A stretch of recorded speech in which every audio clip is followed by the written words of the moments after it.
Hey everyone, this is Hector from Oakland Realty and the Capitolo Brothers Real Estate Group in Vancouver. In today's video, we're going to go over the home selling process from start to finish so you can know what to expect next time you go list your home. If you're ready to find out more, let's get started. So step one, the initial consultation. My brothers and I are trying to get to know you, your goals, what you want to happen, and what's most important to you when you go list your home for sale. Of course, we want to get to know you on a personal level as well, so we can make sure we're aligned with the vision that you have. So after the initial consultation, which takes about an hour, we're going to want to view the property in person so we can see the unique features and selling points of your home. By viewing the property in person, we're going to be able to tailor your marketing plans to highlight the strengths of the home in order to be able to attract the right kind of buyer for your property. The next step in the process would be to create a comparative market analysis, also known as a CMA, for your property. We're going to take all of the actively listed properties and all of the recently sold properties in the area and compare it with your property. Of course, every home is unique with specs and features and size and number of bedrooms and bathrooms. But of course, we can adjust this up or down depending on the features your home has. But again, we will create that for you and come up with a rough estimated value on what that property or your home could sell for in today's market. After we go over the CMA in great detail with you, we're going to talk about planning and price next. This is the stage of the selling process where we talk to you about our marketing plans that have been tailored for your property specifically. From there, we will talk about price as well and the strategies related to pricing that can maximize or have an influence on the selling price of your home, as well as the timeline that you can expect during the entire selling process from start to finish. The next stage in the process is, of course, signing the listing agreement.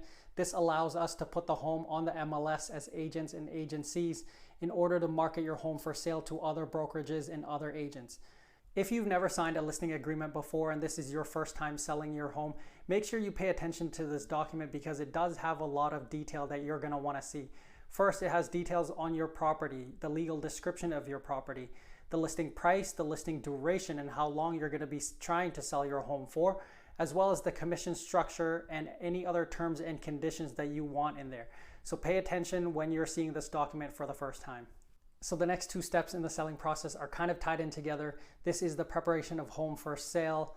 This is where you're going to want to do some minor repairs and touch-up work in your home that is going to be relatively easy for you to do anyways. This is going to prevent you from having a bigger headache down the road when you have a buyer that's very interested in the property, or they're at the stage where they already sent you an offer except they're doing their inspection and they find something so minor, but in their eyes it can be major. You're going to want to get ahead of these things, otherwise this could set you back in your timeline of selling your home. At the same time, after you prepare your home for sale, this is the perfect opportunity for us to come in and take photos and professional videos of your property. That way we have everything ready for the MLS when it's time to list your home for sale, and the home is going to be in spectacular shape by the time we take those photos and videos. So finally, we arrive at one of the most exciting days in the selling process, which is when your property goes live on the MLS. This is when it is accessible to all buyers, agents, and brokerages out there, as well as the public websites such as REW, realtor.ca, Zillow, and HomeSpotter. So again, a lot of the public will be able to see, almost all of the public will be able to see your property for sale, as well as any other agents that are looking for your specific home will be able to make sure that we market it out to them as well. So after the property goes live on the MLS, combined with the marketing strategies that we've tailored for your property, we're going to be expecting a lot of people to come through the showings and open houses. So we'll make sure to schedule that with a time and date most convenient for you as a seller. But again, doing open houses is a wonderful idea to let all buyers, all prospective buyers who are willing and able to buy your home, come through to feel the space and enjoy your home for a short time until they actually want to make an offer for your property. So once the showings and open houses are done, and assuming we get an offer, that is the next stage in the process. You get an offer and we are able to negotiate it for you based on terms and conditions that favor you the most, especially when it comes to moving dates and price. Those are some of the biggest things in contracts that we see these days. But again, we're going to be able to negotiate on your behalf according to what you want and what you need. So tied back to the previous step of negotiations and offers, just because an offer is being negotiated back and forth between buyers and sellers doesn't mean that the seller ultimately has to accept that offer or that final offer. You can always reject it as a seller. It's up to you what you want to do essentially. But this next stage is the acceptance stage. And this is where you really do need to decide, okay, am I happy with where the negotiations ended up? Am I going to accept the offer that's in place? Am I going to reject the offer that's in place? Or am I going to continue to counter the offer that's in place?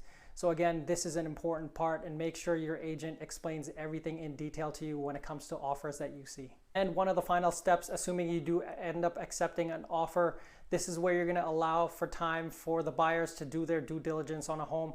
Typically, subject removal conditions last about a week, but you've seen it as short as 3 days, 4 days, or 5 days in today's market. So you can expect the buyers to still do their due diligence on your home, do an inspection if they have subject to financing and subject to review and approval of strata documents. For example, if it's a strata property, you can expect the buyers to come in and take their time and do their due diligence on properties, which is a normal thing these days in Vancouver real estate. After about 5 to 7 days and the buyer due diligence, once they're happy with everything that they've seen related to your home, they're going to be removing subject conditions, and this is where they're going to give you a subject removal document as well as the deposit for your property. At this point, you can pretty much ensure that you're ready to do your search on the next piece of property that you're going to buy for yourself.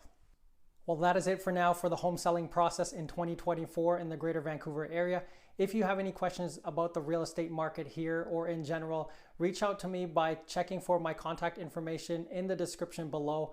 And if you found this information helpful, please consider liking and subscribing to my channel. And I look forward to seeing you in the next video.